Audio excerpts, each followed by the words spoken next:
ខ្មែរកម្ពុជាក្រោមវត្តបន្ទាយប្រជុំបន្ទាយក្រមមនោរមជួបជុំបរិស័ទប្រុសស្រីរៀនសូត្រសរសាំង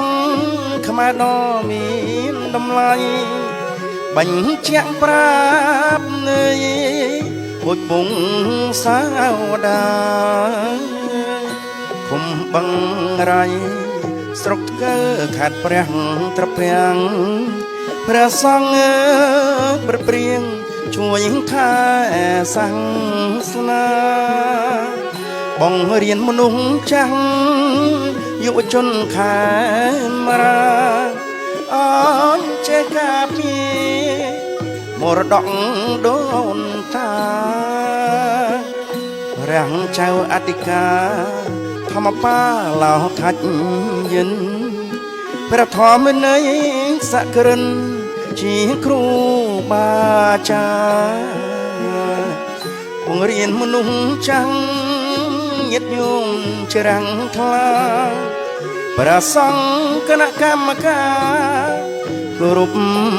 សពថ្ងៃខ្មែរក្រមអង្គអាចរឹងមាំខ្លាំងខ្លាសិល្បៈងាបបធម៌បន្តគ្រប់វិស័យបង្ហាញពិភពលោកអស្ចារ្យស្នាដៃអសរសាំងមានន័យ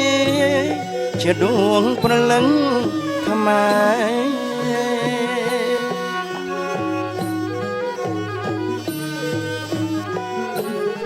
នាំមកជូនដោយ Golden Egg ផលិតផលធម្មជាតិសុខភាព